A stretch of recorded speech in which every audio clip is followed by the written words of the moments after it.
I want to learn about color theory. And in this video, we're going to go over why I want to do this, my first study to practice what I've been learning, and where I want to take it next. So let's jump into it. Hello, my name is Jade, and I like to paint with pixels.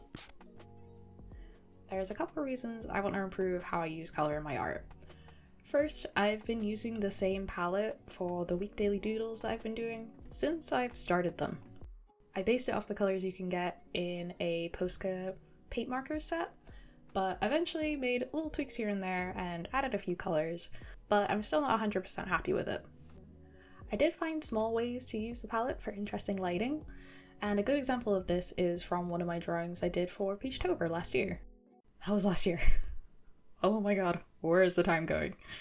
But in this example, I really liked using yellow instead of grey for the shadows that I have on Daisy and Lulu, as it made the piece feel a bit warmer. And on some of the books you can see me using different colours instead of the darker version of the same colour for the shadows of the books too. But for the most part, I don't feel too confident with using this palette to its full potential yet. And honestly, that's been a big struggle for me in general as I've been focusing on improving my art skills. I'm sort of intimidated to add colour and especially experiment with colour in my work.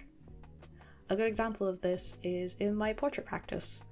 At the start, I already felt overwhelmed with learning how to draw faces, and so I didn't want to add another stress of learning how to pick out the right colours for skin tone and hair, so I started with just grayscale studies. This helped a lot by taking away the stress in getting started and focusing on the shape and proportions of the face first. I don't think I realized this at the time, but this is a method to practice values, and hey, that's a added bonus. Eventually, I made a bit of progress. I started to add little pops of color to my studies, which added a nice contrast and started to make some monochromatic studies as well, which is where I use the same hue but different colors from a different brightness or saturation level. In my last pixel portrait practice video, try saying that 5 times fast, I tried to branch out a bit further and play around with creating a study in full color, which turned out okay, but I think it can definitely be improved. So, where do we start? I initially watched a couple of really useful videos about the topic of color theory. I'll link them in the description, of course. I'm not going to relay all the information that was given in those videos, as that just feels like copying. So instead, I'm going to show what I did for my first practice study based on what I learned. I streamed all of this on Twitch, which I had a lot of fun doing, and I'll link that as always in the description. So, I decided to mix up what I've been drawing at the time by making a little landscape study. I chose this one because it looked like it had a pretty solid light source and distinct areas of light and shadow to practice from, and got to making a grayscale study of this piece. For this study, I wanted to overlay different combinations of colors based on what I learned in the videos, to help me get a better understanding of the relationship of these colors and how I use them to their advantage. In total, I had 8 colors to work from to make the grayscale study. I'm not sure if that's too many or too little, but I did end up adding a couple extra grays for jumps between 2 colors that felt a bit too big, and I was starting to blur elements together by using what I had already, especially where the mountains met with the water. Something that felt pretty good to notice was that there was a layer of sand dividing the 2 elements, and adding a way brighter grey between them helped separate the 2. And that felt pretty good because it felt like I was using my observation skills properly, and seeing why it didn't look so blurred together in the reference. It is wild how much of a difference one row of pixels can make.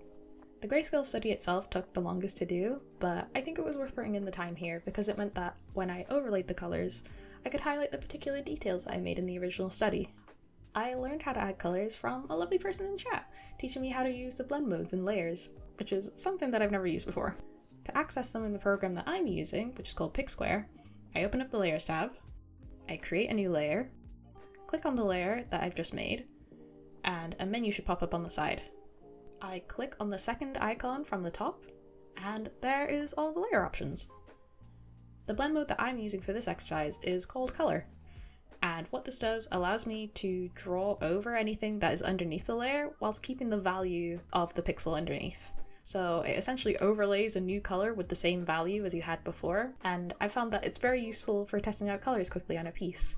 I actually used this for this month's Draw With Me illustration, and I found it really useful to quickly test out where to place certain colors. For this exercise, the first color group that I used is monochromatic, which uses one color but has different values, and this is where the grayscale study made this really quick to do. I tried out a couple of color variations, but stuck with the blue one as that felt the most appropriate. I found that even though I'm only using one color for this exercise, it does highlight the importance of having distinct values to highlight key elements of the piece. Next up, I use the analogous color group, which is where we use multiple colors that are next to each other on the color wheel. For this one, I stuck with the blue that I had from the monochromatic palette, but I started to introduce some greens into the piece as well. I do like how this separates the mountains from the sea. I think I could have pushed the greens a bit further out on the color wheel, but I didn't want to stray too far away from the original blue that I used. After that, I used a complementary palette, which uses two colors that are on the opposite sides of the color wheel to each other. I really like this palette, and I understand why they call it complementary. I think my favorite part is how it highlights the details of the moss and the foliage on the mountains and the boat in the water by using opposite colors of its surroundings. It can really make certain elements stand out while still looking cohesive. Finally, I tried a triadic palette, which uses three colors that are equally distant on the color wheel. This one I struggled with the most, but I think that's because I struggled to pick out the colors on the wheel properly, even though I was trying to be as accurate as I could be. The foliage looks pretty cool though. I think the pink magenta vibe makes it look like it's from a completely different world. So, what did I learn from this exercise? I know for sure that values are super important in making the key subjects of your piece stand out, and that more colors does not always mean that it makes a piece better or more interesting, and that goes not just for colors but also values when doing a grayscale study as well. You can definitely use what you have selectively and still have a big impact and still make it look cohesive. And finally, even though I already knew this, but the art community is super lovely. There are amazing free resources out there, like the videos that I linked down below, that can help teach you so much. And there are wonderful people on the internet who can help give you tips too. I've had this happen both in the comments of these videos and in chat on Twitch, and I'm always really grateful when people are willing to take the time to give advice and help out when you need it. So, what is next? I definitely want to try out more of these studies, expanding the color palettes that I've chosen, and also trying out different subjects. I realized in hindsight that this was a pretty difficult subject to start out with. Since doing this study, I found a really good video by the lighting mentor, and he talks about starting with a simple object first, so that you're not having to worry about the details that you can find on a more complicated subject. Because I'm doing this with pixel art, you sort of already have to simplify the object that you're drawing, but between starting with a mountain landscape and an apple, I probably should try and do an apple next time. But hopefully that'll help me really focus on both the color and how lighting affects the color too. Related to this, I'd like to do studies where I have to mix the colors myself rather than using the eyedropper tool. And I feel like this will really help solidify what happens to colors in certain lighting conditions, and also when it's put with other colors, because there's some wizardry there that I am yet to understand. Another big part of color theory that I want to explore is just the meaning behind colors, because this can really help you tell a story with the piece, which I don't think I explored very much in this first exercise, but that's completely okay. I think it's something that I just want to keep in mind for future, because that's something that I really want to do, is tell stories through my work.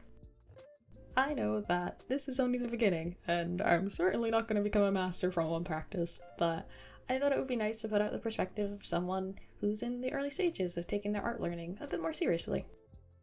With that, I hope you enjoyed the video. Let me know which color palette was your favorite in the comments below, and I'll see you in the next one. Take care out there. Goodbye!